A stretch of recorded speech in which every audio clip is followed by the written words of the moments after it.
Di tengah sawah itu memang luar biasa besarnya gempa getaran. Gempa kuat sekali, ombak naik. Goyangnya tidak berhenti, goyang.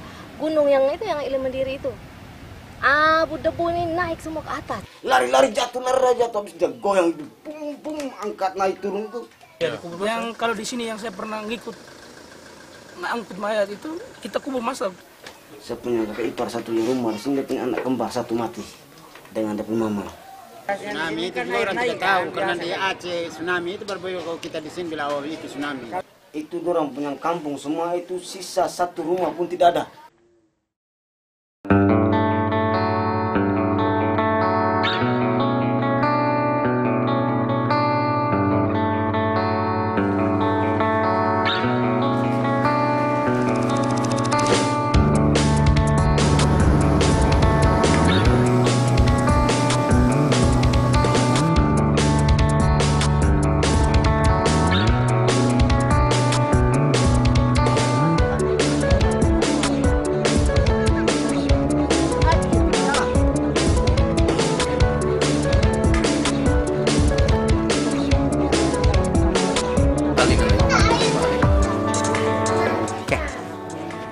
Kami sebenarnya dihubungi oleh Palang Merah, baik Palang Merah Indonesia maupun Palang Merah Australia sudah cukup lama, sekitar 5 tahun yang lalu. Mereka bertanya kemungkinan untuk membuat sebuah serial televisi atau film televisi yang mengemas sebuah drama dengan pesan-pesan yang bisa diberikan kepada masyarakat, khususnya untuk mereka yang tinggal di daerah rawan bencana.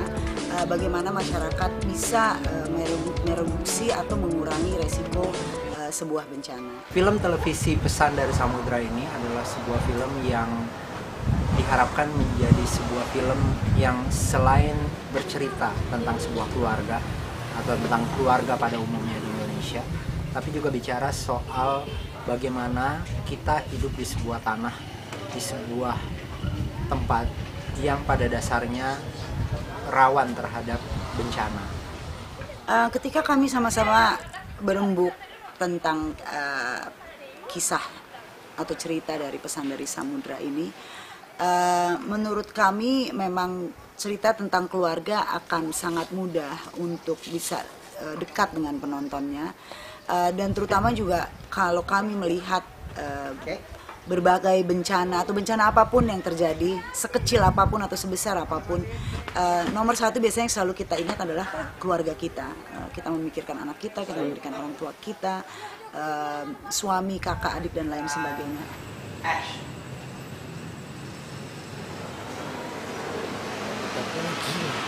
Gila ya.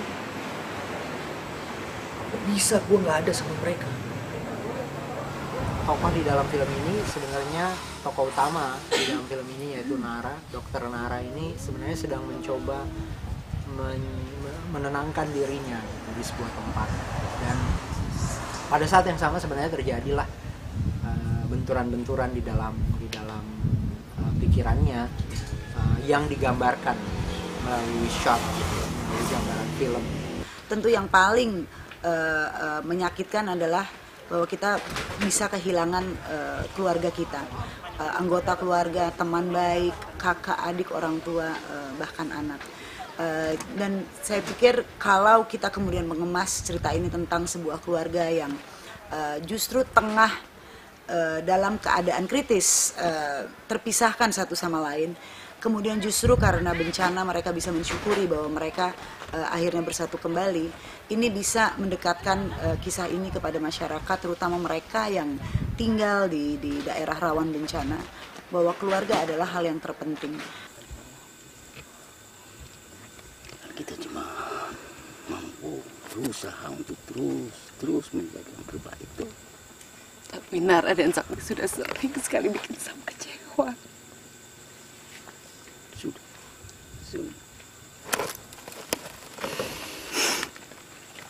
Kenapa misalnya yang paling sederhana, kenapa kalau di desa ada ketinggian itu, jalan menuju ke ketinggian itu, desa pesisir khususnya itu harus terbuka, jangan sampai ditutup, karena sewaktu-waktu bisa ada apa-apa, kita bisa menyelamatkan diri dengan mendaki bukit itu dan bisa selamat.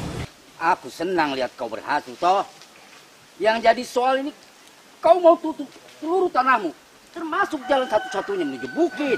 Dan bagaimana kita menangkap tanda-tanda alam kalau ada sesuatu bencana mau terjadi.